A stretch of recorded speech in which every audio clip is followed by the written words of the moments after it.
This week on Writers, Inc. I think a lot of people are aware of in true crime the way the final events of someone's life can cause them to be objectified and turned into almost a character for us all to speculate about, when, of course, in their own lives, they were a deeply realized human being with all kinds of dimensions that we're not aware of. But the other thing I think is the way in which a lot of us as younger women, apparently, I mean, especially as teenagers, can sort of, because of the way society treats young women, objectify ourselves, see ourselves from a distance, and almost develop that capacity to view our lives from the outside. So in a way, it's specific to victims of crime, but in a way, it's also universal. J.K. Rowling was nearly homeless when she wrote the first Harry Potter book. Stephen King penned Carrie in a small desk wedged between a washer and dryer. James Patterson worked in advertising and famously crafted the Toys R Us theme song long before becoming an author. Join New York Times bestseller J.D. Barker and a panel of industry powerhouses as they pull back the curtain on some of the world's most prolific authors. Where did they start? What is their process? The biggest names in publishing all have origin stories, all have tips and secrets. What does it take to consistently top the bestseller lists and become a household name? Get your notepad out. School's in session. This is Writers, Inc. Hey there, it's Christine Daigle. And Kevin Tumlinson. And I'm JD Barker. Welcome to Writers, Inc. So we've got a light show again. JP is off camping, of all things. So I want the camping report from JP when he gets back. And we don't know where we put Patrick. He has been misplaced. So if you happen to see Patrick somewhere, we've wrapped him up in police tape and shoved him in a closet somewhere. Point him in the right direction. Let's put him on a milk crate, whatever we got to do. So I opened up AutoCrit, and I don't know if you guys mentioned this. Somebody mentioned that I was one of the authors. Like, you could compare, like, in AutoCrit, you can like take your own work and you can compare it to other authors that are out there. And apparently I'm in there now. I don't know when that happened, but like, you can, click a little toggle box and say, compare my work to JD Barker's work. So I thought it would be fun to compare JD Barker's work to JD Barker's work just to see what would happen. Thinking that it might create some kind of endless loop and just make AutoCrit explode. But no, it flagged the same usual stuff it usually does for me. So then I started spending some time going, well, let's see what happens if I take JD Barker and compare her to Charles Dickens, like the number of adverbs. Like, does Dickens have more adverbs than I do or less? And I went down this rabbit hole for about 20 minutes comparing basically myself to other authors to figure out where I fall on this scale. And I honestly still have no idea where they even get this data from. Like, do you guys know? Have you read anywhere? Like, I feel like I need to reach out to them just to find out where they pulled their info from. I remember Binge Books, I think, was doing something like that. And they were, I don't know where they got the data, but I mean, they had a similar concept. And what I remember is running, like, Dan Brown was, of course, the number one thriller author in that group. So everyone runs against Dan Brown. And what I discovered is everyone gets the same report. Like, you get the same list of where you fall short and where you're similar. Everyone gets the same one. I don't know if it's the same way with AutoCrit, but. Well, you basically end up with the same list. What changes on the AutoCrit side is the number of things that it flags. So if you've got 200 instances of passive voice or something in there, and you change the author, that it might flag 300, it might flag 150. Or what it's comparing you to. Like, the work that you submit is still going to be the same, but whatever they're comparing as their baseline is going to change a little bit. I'm just curious where they got their data from. And I think I'm going to ask the question because I've already opted out on anything AI related as far as, going through my data and using it to train AI. I know I haven't opted into anything for this. I've obviously submitted tons of work to AutoCrit over the years to get corrected. I don't think they could pull from that, but I'm curious where they're getting that from. So I'm going to raise my hand and ask that question. Yeah, well, update us when you find out, because that would be interesting to know. I'm the exact opposite, by the way. I'm out, like, please use my stuff. Train your AI. Let's get some better quality authors in these things. Well, in this case, I'm not actually opposed to it because, I'm working with a ton of co-authors right now. Yeah. So this basically allows them to put their work into AutoCrit and compare to me, which kind of takes one step out of the process for me. So it's going to make it a little bit simpler. I'm just wondering where they're getting the information from that they're actually using to do this. Do they scan all my books in, that are public out there? Are they using information that I submitted in the past? Who knows? I'm just curious. That's interesting. JD Barker news doesn't really matter. What's in the real news? What would JP be telling us about if he were here today? Well, if JP were here, he'd tell you, hey, I'm stuck camping. Someone save me. And then he would say, ALA, AAP reaffirm landmark freedom to read statement on 70th anniversary. The American Library Association, that's what that ALA stood for, and the Association of American Publishers, among others, are urging a reaffirmation of the 1953 freedom to read statement amidst increasing censorship efforts. Originally a response to McCarthy-era censorship, the statement is being stressed now in the face of a new wave of censorship across various platforms and has received wide endorsement.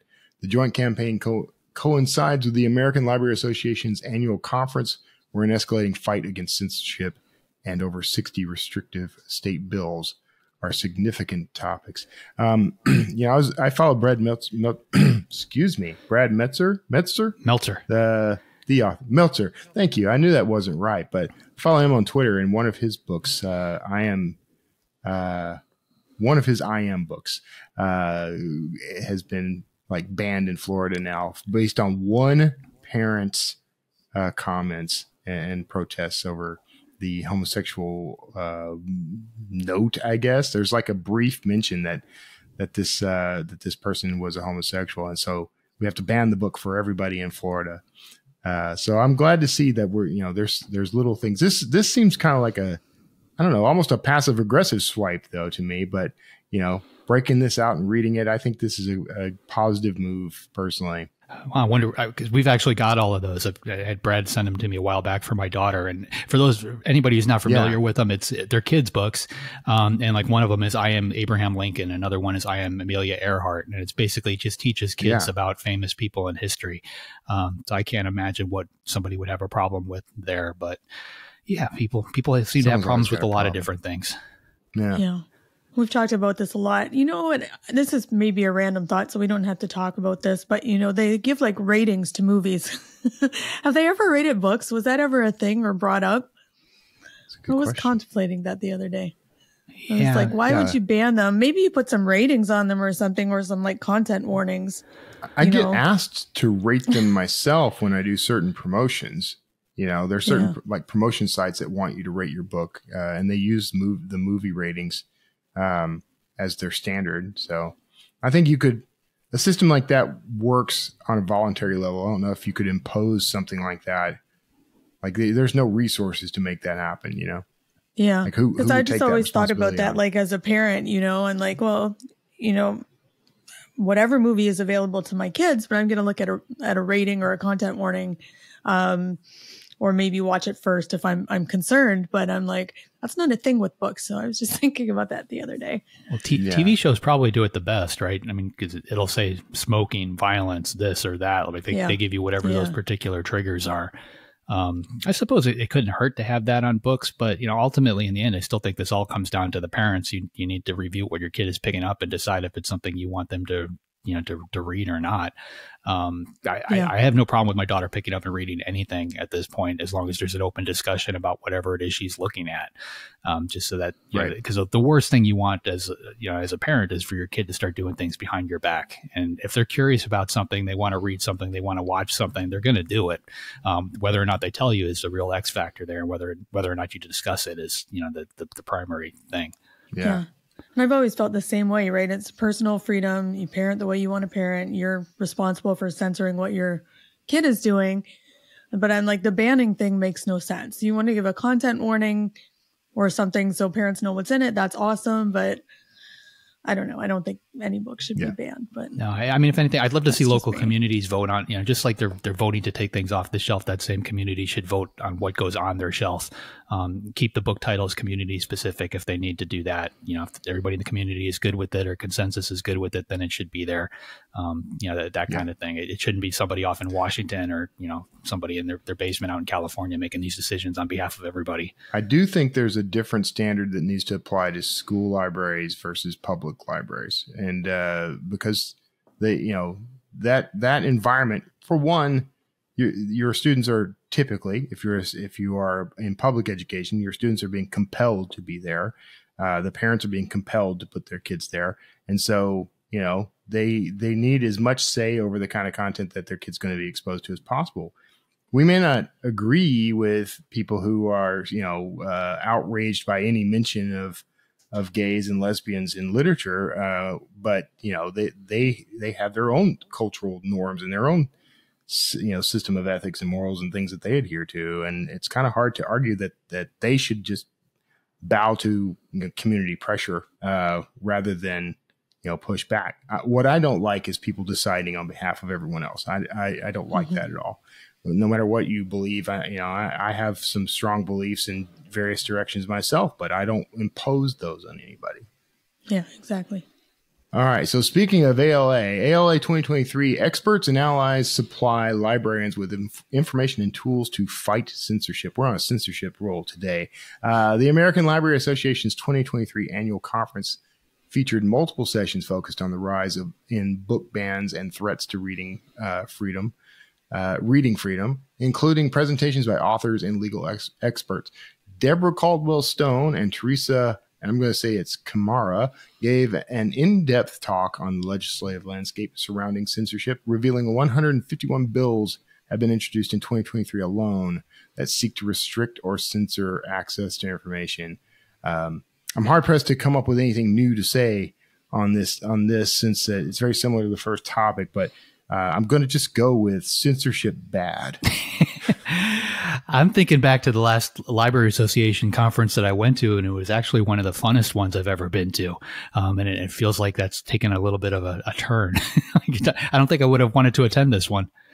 Yeah, I mean, there's so much to have to stand up against or to have to protect against now that, you don't get to just have a fun, relaxing conference. It's, we have to safeguard freedom in these places now.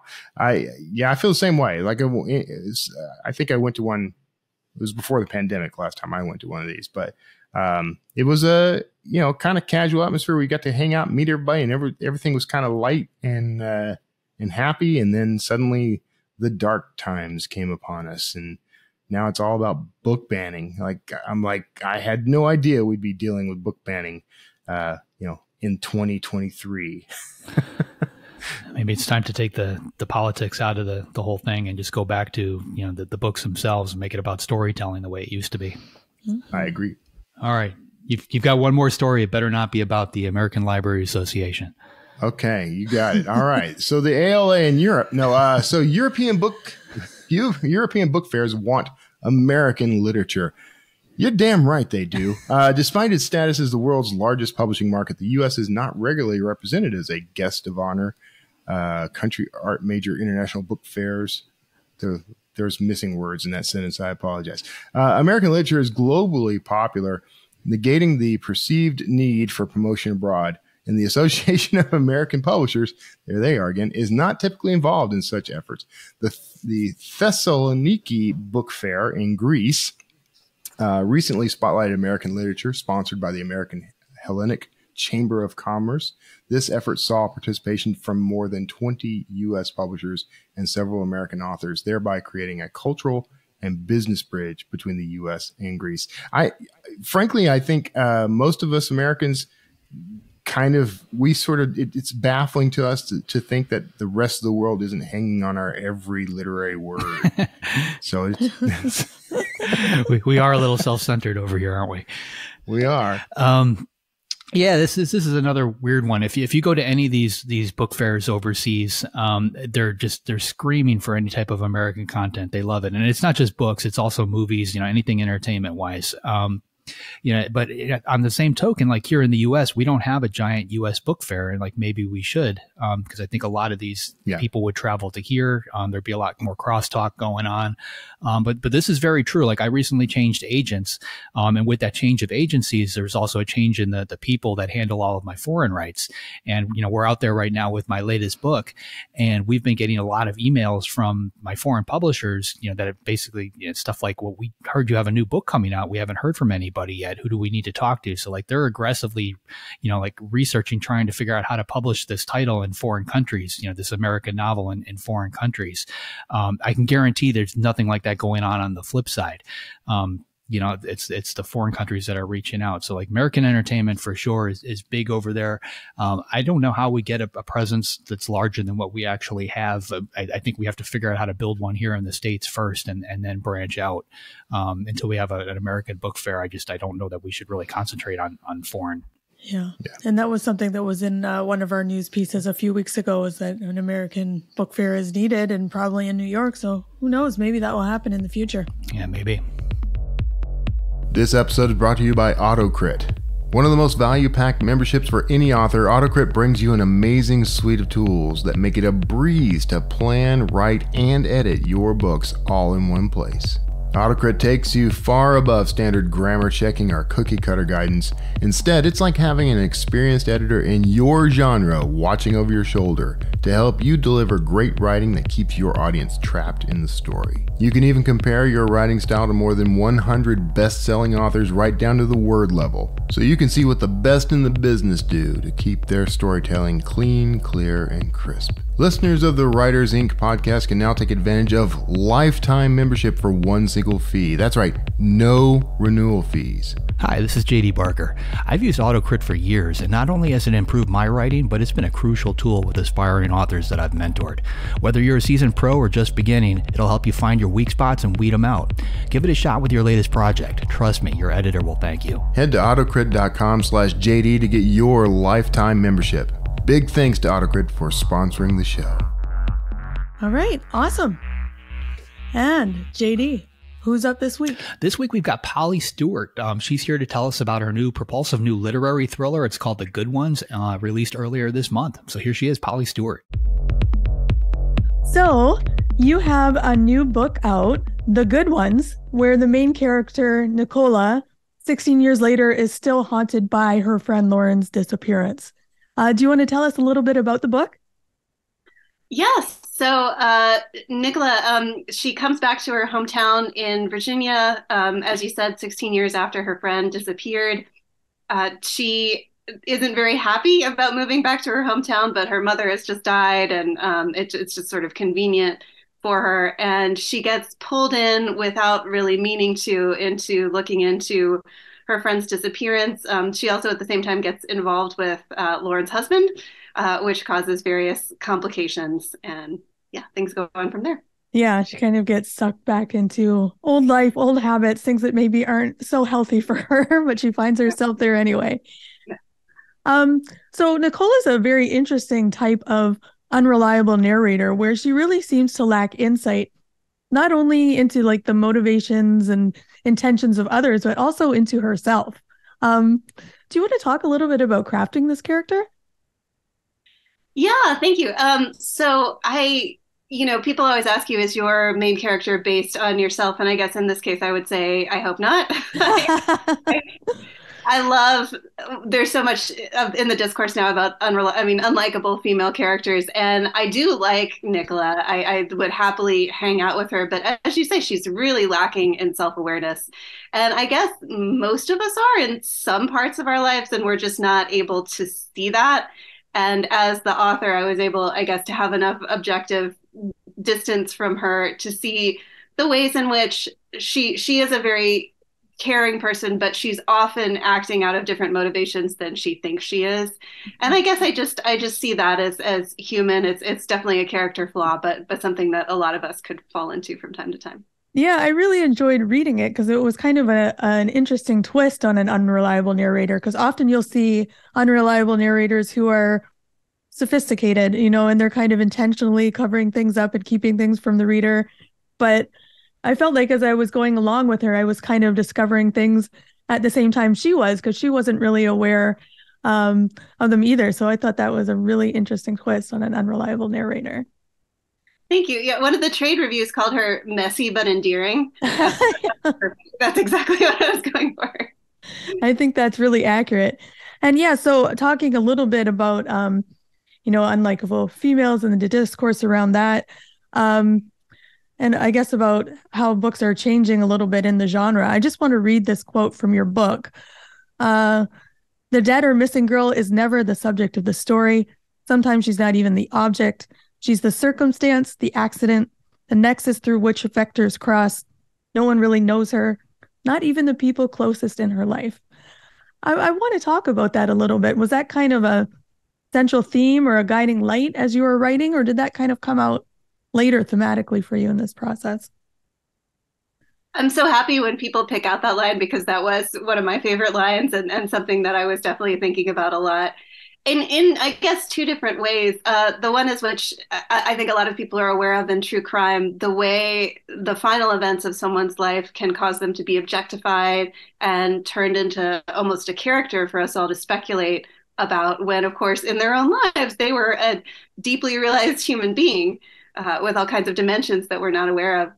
But the other thing I think is the way in which a lot of us as younger women, apparently, I mean, especially as teenagers, can sort of, because of the way society treats young women, objectify ourselves, see ourselves from a distance, and almost develop that capacity to view our lives from the outside.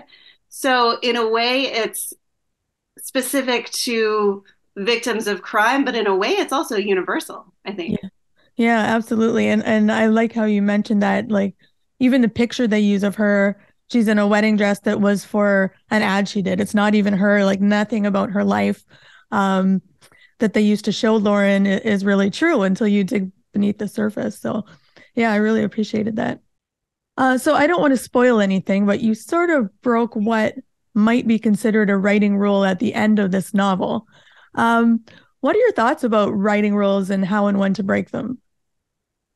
That's a great question. I teach creative writing for my day job, and I was so happy at the end of this spring semester. My students said, the one thing I took out of this class is that there are no rules. And I was going around the class saying A plus, A plus, A plus, because that's really, even though we spend the entire semester talking about craft, they're really guidelines. And to me, the most exciting works of literature are ones that don't abide by any rules, that find a way to bring us something new, either about the genre that they're working in, which is what I was trying to do with the thriller, or just fiction in general that just show us something completely new, because I think those are the moments that illuminate what's possible in the form and also illuminate our own experience as humans. And are writing rules anything that you even think about anymore? Did you think about when you were writing that you're like, this isn't something very conventional, or is it something that just kind of happens naturally for you now at this stage in your writing?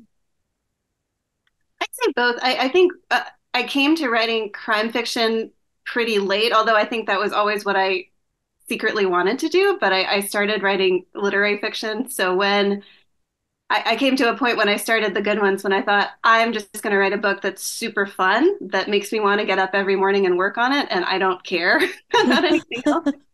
And since I was moving into a new genre at that point, I was very cognizant of what I thought the conventions were, and then trying to do something interesting with them. And I'm certainly not alone in that. There are so many great examples of thrillers and crime fiction that break rules or challenge what we think of as genre restrictions. And I very much wanted to participate in that.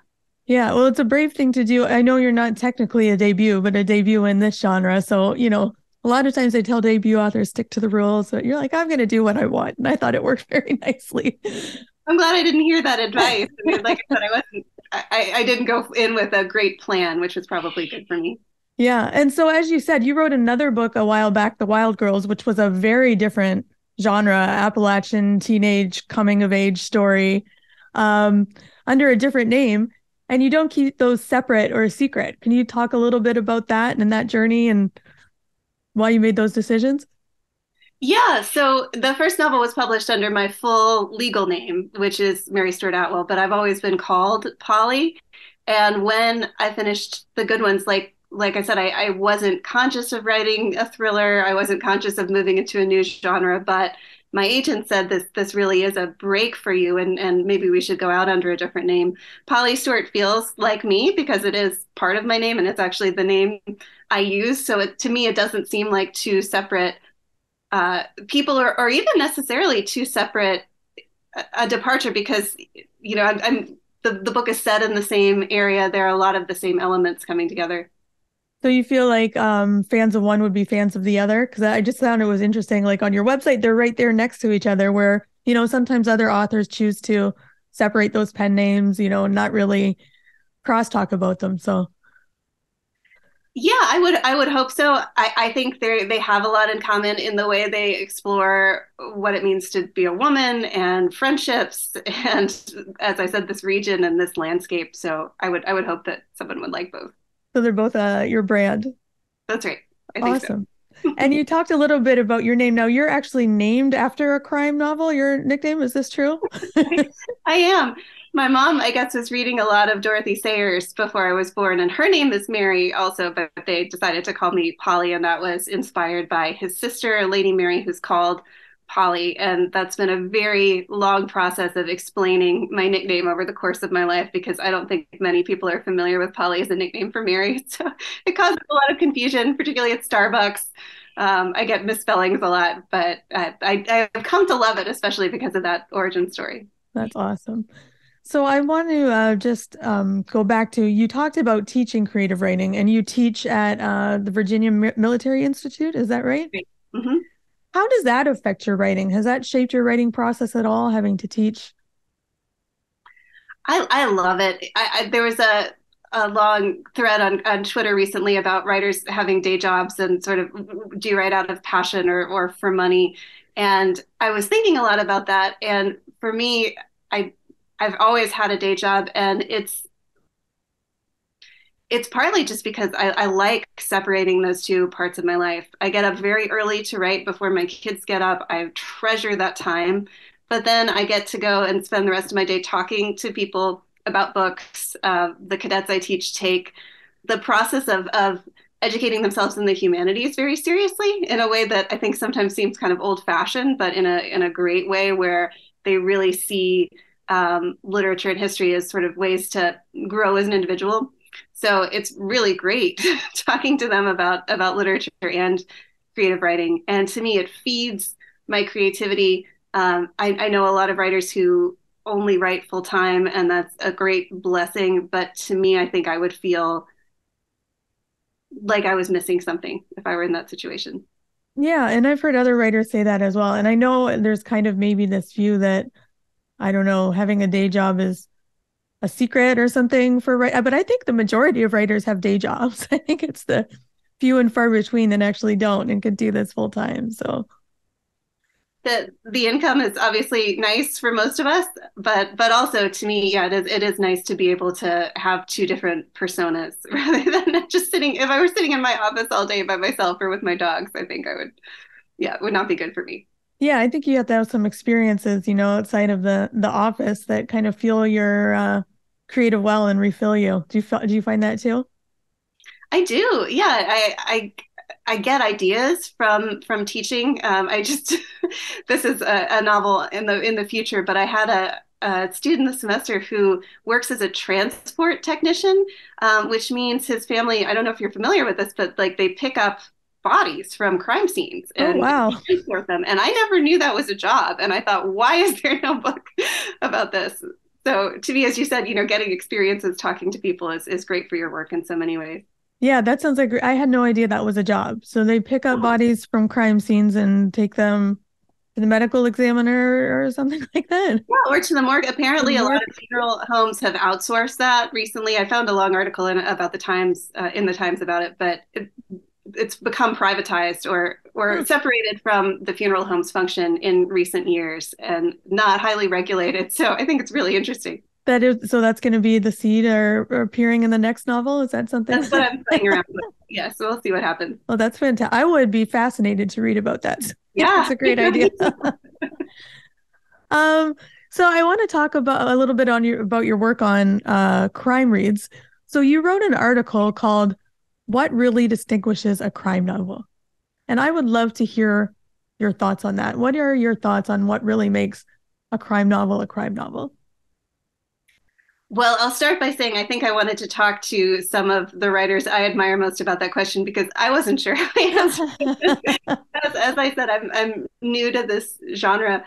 What I learned, I think Laura Lippman's words stuck with me the most, because it kind of goes back to what we were saying earlier, but she was talking about the female experience. And she said, growing up as a young woman is kind of like living in a noir novel, because just the way you're conscious of not that you necessarily expect to be victimized, but that it's possible. And I think that causes you to see yourself in a different way than how other people do. So that was something I was thinking about in The Good Ones. It's something I think about a lot in my work. I think in terms of craft, there's also questions of pacing and technique that I'm still trying to figure out. I'm taking a great class through the Center of Fiction right now with Bill Boyle on time and memory in crime fiction, which is opening up so many things for me because, again, we have these ideas of what's possible within the genre, but really anything is possible. So I think it's a genre that's going to be thinking about time, that's going to be thinking about pacing, but in terms of what you do within that, the sky's the limit. Yeah, I think that's really interesting because I think that is something so important to, crime or suspense novels is to play around with time, memory, recollections, altering that to kind of hold information from the reader, I suppose, to make it suspenseful. Do you have any insights about that, about good tips about how to use time and memory in crime fiction? Suspense is that's the main thing I'm kind of researching right now is ways to use suspense effectively. To me, I think it goes back to how you build a scene. One essay that I go back to all the time, and it's not about crime fiction, but Ben Percy has an essay called Urgency, where he talks about all the different ways that you can create urgency within fiction. And I think he has like 7 different ways. But just within each scene to put an element of suspense where there's a question the reader's wanting to answer, on whatever level. I think if you build in those smaller units of suspense, then when you get to sort of the big twists and reveals, they'll be that much more effective. Yeah, I think that makes sense to really paying attention to the scene and making sure every line moves the story forward. That's a great tip. And so you do the backlist on Crime Read, so you get to talk to lots of other authors. Do you want to tell us a little bit about that?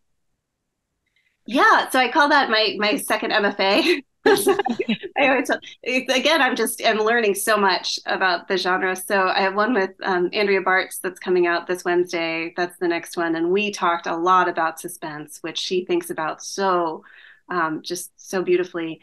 And I've gotten to talk to Ace Atkins, Angie Kim, Kate White, and I love the fact Crime Reads has given me the opportunity to talk to writers in all these different subgenres.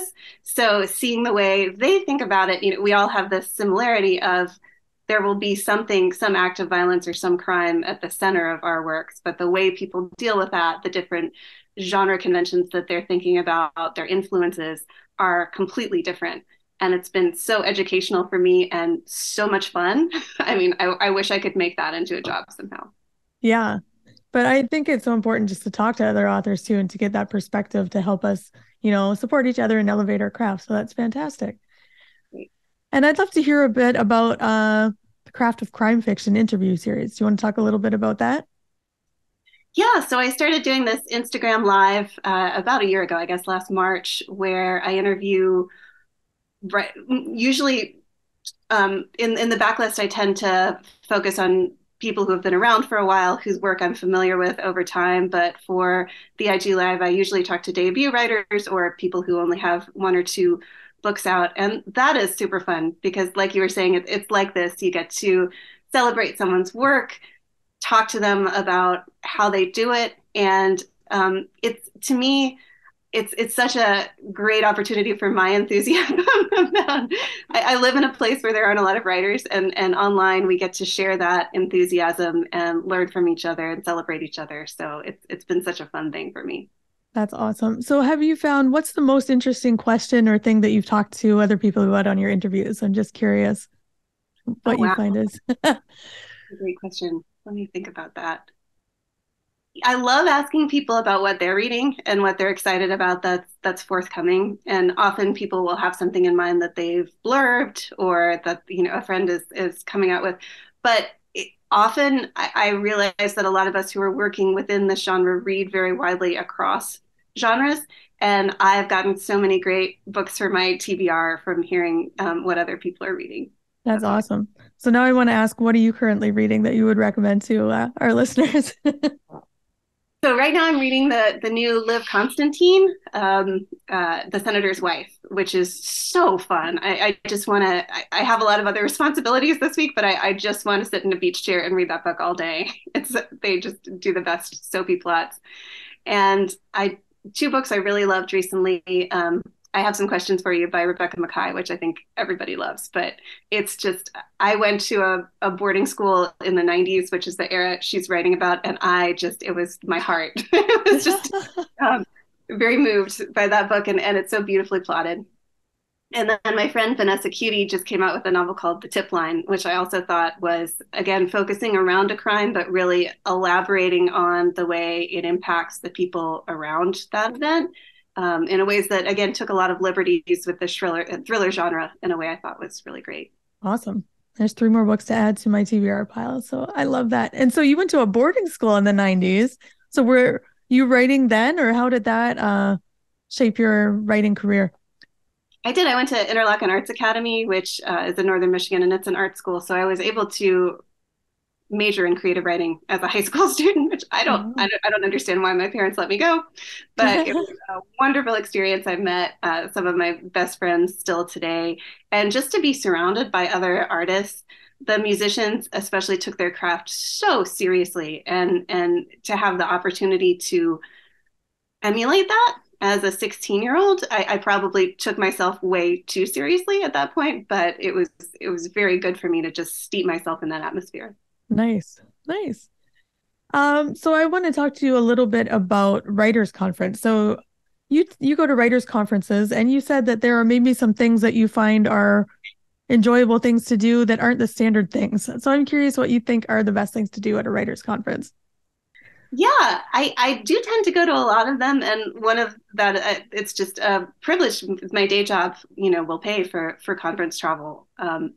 So to me, AWP especially, it's so many writers in a small place, which is wonderful. But I'm a complete introvert, so at a point it becomes a little much for me. So when I have the opportunity to be in a place that I would not normally get to spend a lot of time, I usually try to take a day to go to yoga and explore and walk around, which to me I don't want to say should, I wouldn't force this on anyone else, but to me, it's a very important part of the experience because part of the writer's life, I think, is not getting overwhelmed by the business of it. It's very important, but it can't be everything. Yeah, writers' conferences can definitely be overwhelming for those of us who are more on the introverted side. I find as I get older, the more tired I get at conferences, the more breaks I need. Now, you talked a little bit about yoga, and yes, I was stalking you on Instagram because that's my job. That's what I do. I want to know about your writing chair. Are you using this chair right now? Oh, no, I'm not. I'm in my office right now. I'm not my home office, but yeah, I wish I could show you. And now I'm not going to be able to remember the name of the company. I think it was Piper Song. Piper Song, yes. It is the best invention. And I think I said to one of my friends on there, I'm always the person who's writing with like one leg up on my desk, and it's very unattractive, I'm sure. But the chair gives it's these different levels. So you can put one knee up or both knees up or contort yourself in some way. It's supposed to be good for your body. I don't know about the physical benefits, but it naturally goes with the way I write anyway. So I love it. I was like having envy looking at that because I'm a cross-legged sitter, and these chairs are, they're always having something uncomfortable digging into me when I'm trying to sit. And I was like, oh, I'm really envious of that chair. I do it at the dining table too. I'll find one knee up, and then I'll be like, oh, I have to put that down. That's not polite. I know some people do like the standing desks or sitting on the floor, and I'm not that hardcore, but. Yeah, I've tried the standing desk. It didn't really last that long. Sometimes I feel guilty about it. It's over there, but I don't really. I know. So as we wrap up, I just have one final question that we kind of ask everybody. If you could offer one piece of advice to new and aspiring authors, what would it be? Well, I'll say what I say to my students, other than there is no rules. The one thing I repeat ad nauseum, I think, is it should be fun.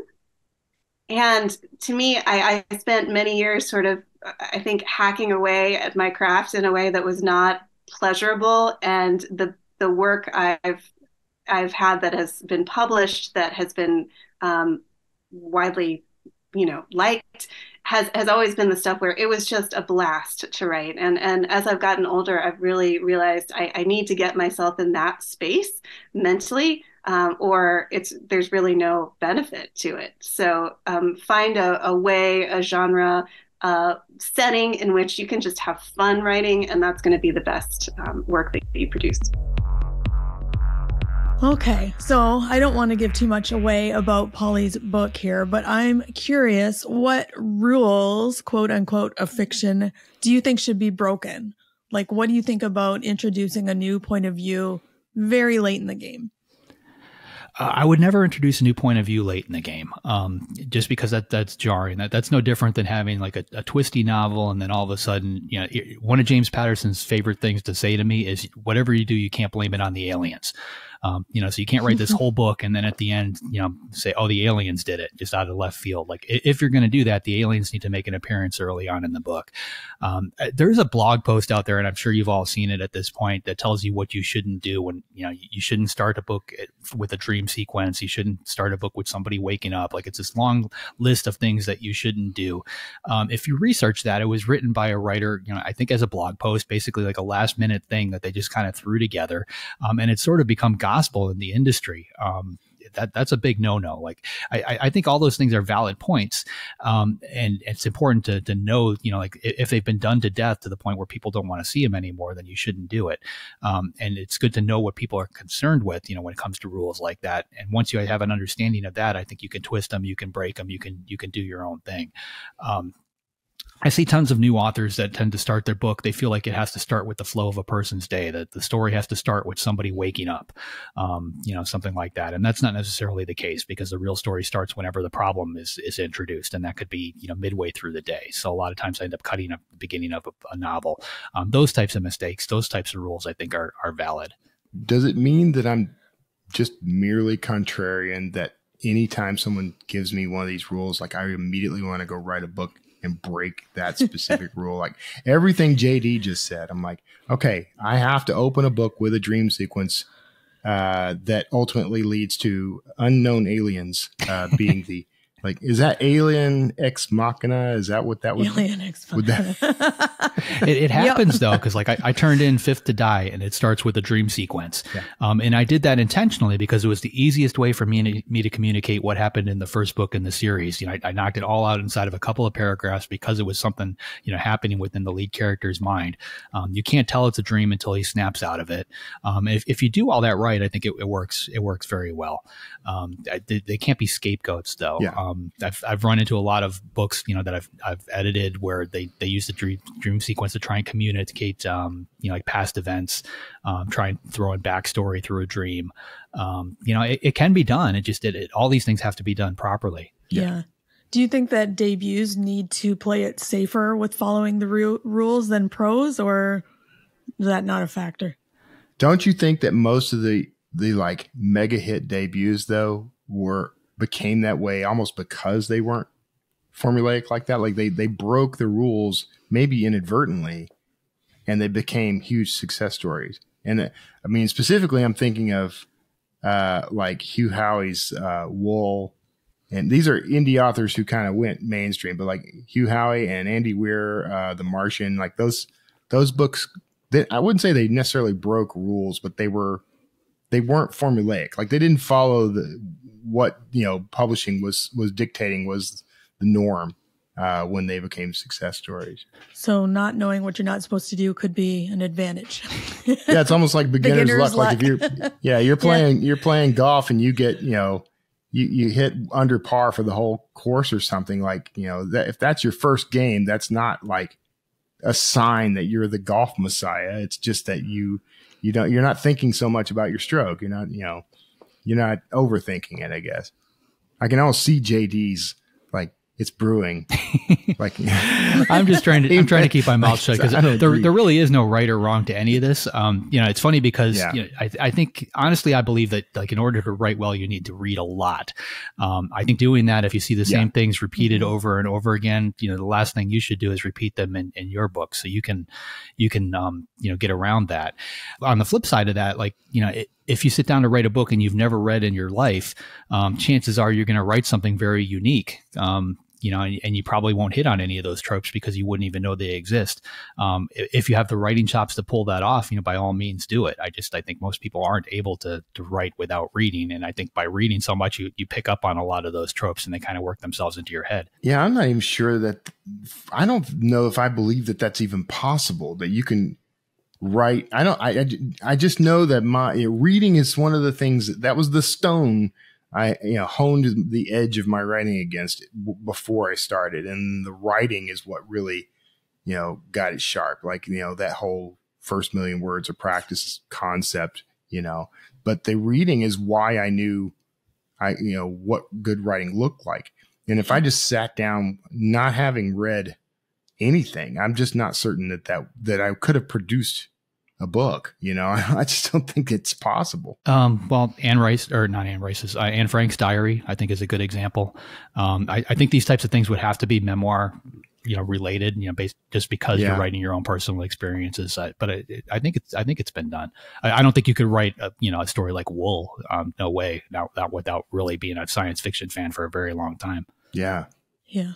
Yeah. I think those, the kind of the plot structures and the tropes, they become intrinsic. And, if you're trying different genres, I'm like, oh, I know that if I'm going to write epic fantasy, it's going to be very different in terms of, pacing and immersive world building than if I'm writing a thriller versus a romance. So I think those all become intrinsic, even if you haven't studied it or anything, just from the reading. I think you absorb that. And speaking of genres, Polly wrote an article about what really distinguishes a crime novel from other novels. And I'm curious on your thoughts about that. Do you think there's anything that really distinguishes crime from other genres? Besides somebody breaking the law? Besides a body in but the doesn't first someone scene? break the law in every thriller? I mean, I think that's a common thread for thrillers. Maybe. Let me think about that. Because I write archaeological thrillers. There's always some component of, because I have an FBI agent as part of the mix, there's some component of the law. But I'm trying to think. Well, I can't think of a single thriller that doesn't involve crime in some way. She did this out of research, right? This wasn't her genre. She wanted to get into this genre. So that was basically her way of figuring out what she needed to change in her own world in order to make all that happen. I think that's where that all came from. Yeah. It was interesting. I was thinking about some of the tropes, which usually there's a discovery of a body or mention of a body early on. And then some kind of, person that's involved in the legal system, whether they're police or lawyer or amateur. And I was trying to think about that some more. And I'm like, that's really interesting. That article is up on Crime Reads if I guess people want to read more about that. So, and you've taught writing before. I know JD, you have. Kevin, have you ever taught writing before? And has that changed your process? Yeah, definitely. Yeah. I've taught writing both in the classroom and in more of a kind of coaching session. And, it does change. So for me, what it did was it's one of those things where it made me pay attention to the stuff I was doing more so than I would have before. I noticed, because, it's easy to give people the rules, but the virtuoso knows how to bend the rules or break the rules in the right way, and so it called out those things that I was doing and frankly, some of the things I was doing wrong, and allowed me to sharpen that. So they tell you that if you want to learn something, truly learn something, you should teach it. Even if you start from scratch, just like your students, you should, try to teach, because that's where you start to notice and pick up on those little flaws and things and fix them. Yeah, I sort of stumbled into it just doing the book doctor thing, basically helping other people improve their fiction and finding the flaws in it. And then with mentors, I personally just find it very rewarding. It helps me recharge my batteries. If I see somebody who's enthusiastic about writing and I see them making a particular, use passive voice as an example, because you see that in every new writer, being able to teach them how to avoid that and not do it anymore. And then seeing their next writing sample without it, just the gratification from that to me just, helps fuel me along and keeps me going. Yeah. I know when I started doing editing, I'm like, oh, I don't know if I can really edit people well. But I've beta read and alpha read and helped other writers for a long time. And it was just surprising to me, what beginner writers don't know and what you kind of intuitively know that you have to go over, point of view. Yeah. head hopping, those type of things. So I really do think that if you do get a chance to mentor someone or edit for someone else, it does really help you see things in your own writing that maybe you wouldn't think so consciously about. Or sometimes I'm like, oh yeah, I did that in my second chapter and it doesn't work. And that's why.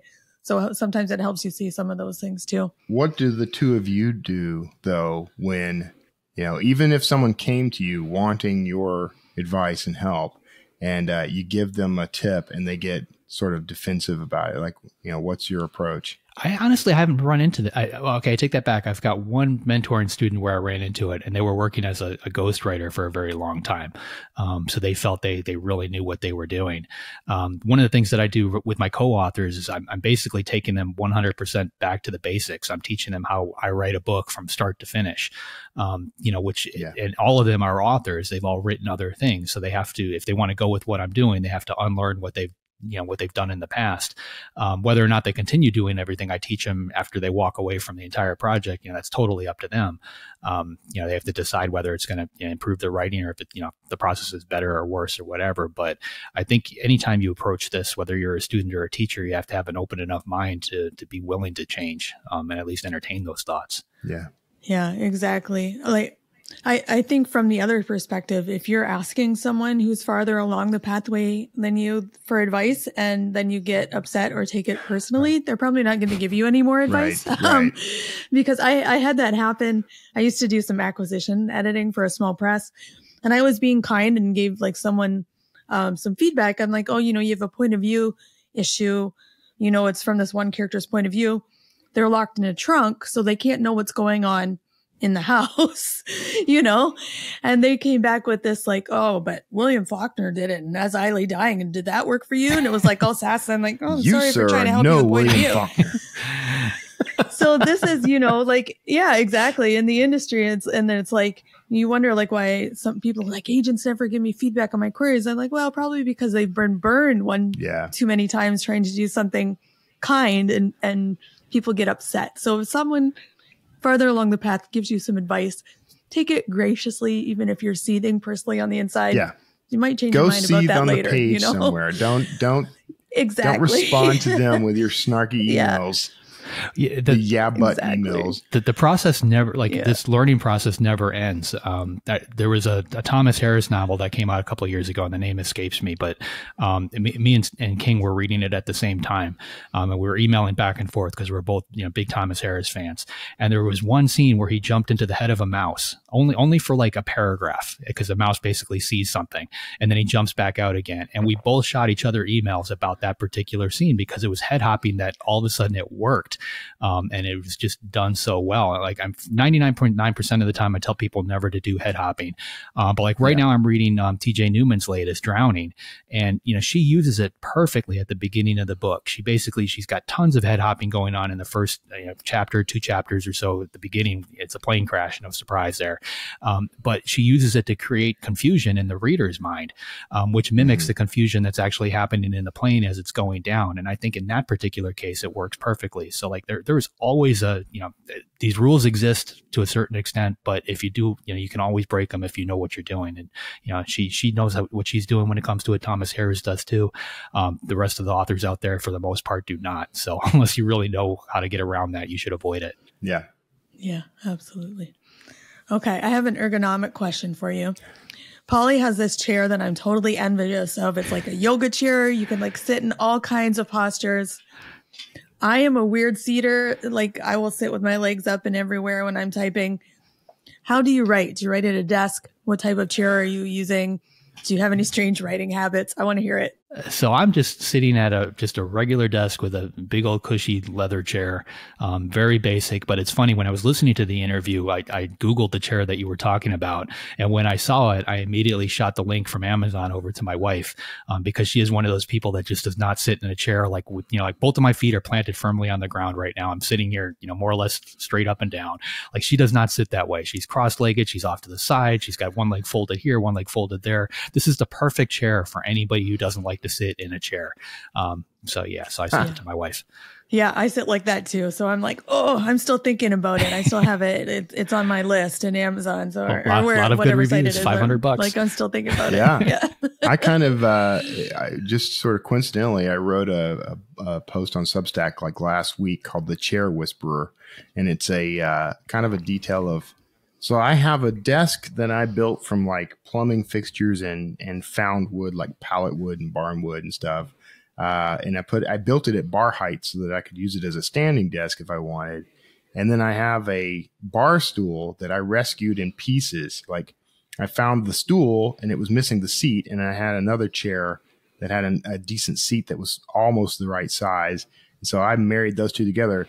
And for the past like 10 plus years, that's been my desk and chair setup. I don't even know if I could function without those things, but it's, it's my Franken stool, as I call it. So, the whole ergonomic thing, I'm like, I don't know if this is bad ergonomics per se, but, I'm in that hard seat, I'm sitting there like, sort of the old college academic style. Like that's you got to punish yourself for this work. That's my point.